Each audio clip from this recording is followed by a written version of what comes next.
मुख्यमंत्री माझी लाडकी बहीण योजना आणि या योजनेशी संबंधित अतिशय महत्त्वाची अपडेट आहे. खरं तर ही ब्रेकिंग न्यूज आहे. लाडक्या बहिणींनो, खरं तर ही ब्रेकिंग न्यूज आपण सविस्तर जाणून घेणार आहोत. तत्पूर्वी चॅनलवर नवीन असाल तर चॅनलला पटकन सबस्क्राईब करा, म्हणजे अशाच खात्रीशीर आणि नवीन अपडेट तुमच्यापर्यंत सगळ्यात आधी पोहोचतील. लाडक्या बहिणींनी चक्क योजनेचा जो काही लाभ आहे त्याला नकार दिलेला आहे. कारणसुद्धा आपण जाणून घेणार आहोत. त्यासाठी व्हिडिओ शेवटपर्यंत नक्की पूर्ण बघा आणि व्हिडिओला जास्तीत जास्त बहिणींपर्यंत शेअर करा. लाडकी बहीण योजनेविषयी कुठलाही प्रश्न तुमच्या मनामध्ये असेल तर खाली कमेंट करून नक्की कळवा. गेल्या 2 ते 3 दिवसापासून आपण प्रत्येक न्यूज चॅनलवर आणि सोशल मीडियावर ही बातमी बघत आहोत की लाडक्या बहिणींनी चक्क या योजनेच्या लाभाला नकार दिलेला आहे. तर ही भानगड काय आहे हे सविस्तर जाणून घेऊ. एकीकडे पात्र असूनसुद्धा फक्त KYC न केल्यामुळे सर्व नियम आणि अटीमध्ये बसत असूनसुद्धा गोरगरीब बहिणींना अपात्र घोषित करण्यात आलेलं आहे आणि त्यांचा लाभ गेल्या 7 ते 8 महिन्यापासून बंद झालेला आहे. पात्र असून सुद्धा बहिणींना लाभापासून वंचित इथे राहावं लागलेलं आहे आणि अतिशय आतुरतेने KYC कधी सुरू होईल याविषयी सगळ्या लाडक्या बहिणींचं लक्ष लागलेलं आहे. कारण खूप लाडक्या बहिणी रोज कमेंटमध्ये विचारतात, प्रत्येक व्हिडिओच्या खाली कमेंट करून विचारतात की KYC सुरू कधी होणार आहे. परंतु लाडक्या बहिणींनो, मी तुम्हाला सांगू इच्छिते की अजून KYCची कुठल्याही प्रकारची अपडेट आलेली नाही आणि अजून KYCला सुरुवात झालेली नाही. जर तुम्हाला कोणी सांगत असेल KYC सुरू झालेली आहे तर अतिशय चुकीचं आहे.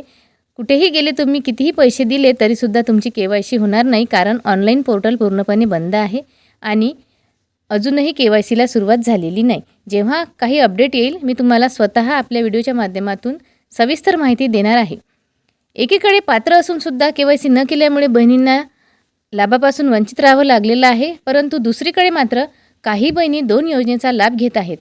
त्यातच जळगाव जिल्ह्यात 2000 पात्र लाडक्या बहिणी अशा आहेत की ज्या लाडक्या बहिणी लाडकी बहीण योजनेचा लाभ घेतात, परंतु संजय गांधी निराधार योजना, नमो शेतकरी योजना अशा प्रकारच्या योजनेचा सुद्धा लाभ घेतात. ज्या लाडक्या बहिणी 2 योजनेचा लाभ घेतात त्या लाडक्या बहिणींना कुठल्याही एका योजनेचा लाभ घेता येणार आहे. मग ती लाडकी बहीण योजना असो किंवा नमो शेतकरी योजना असो किंवा संजय गांधी निराधार योजना असो.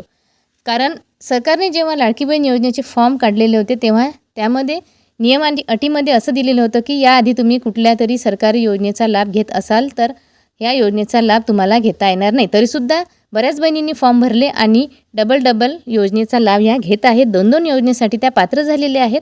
मग अशा 2 योजनेसाठी पात्र झाल्यानंतर त्यांच्यावर कार्यवाहीसुद्धा होणार आहे. म्हणून ज्या बहिणी 2 योजनेचा लाभ घेतात अशा बहिणींना आता लाडकी बहीण योजनेचा लाभ नको आहे.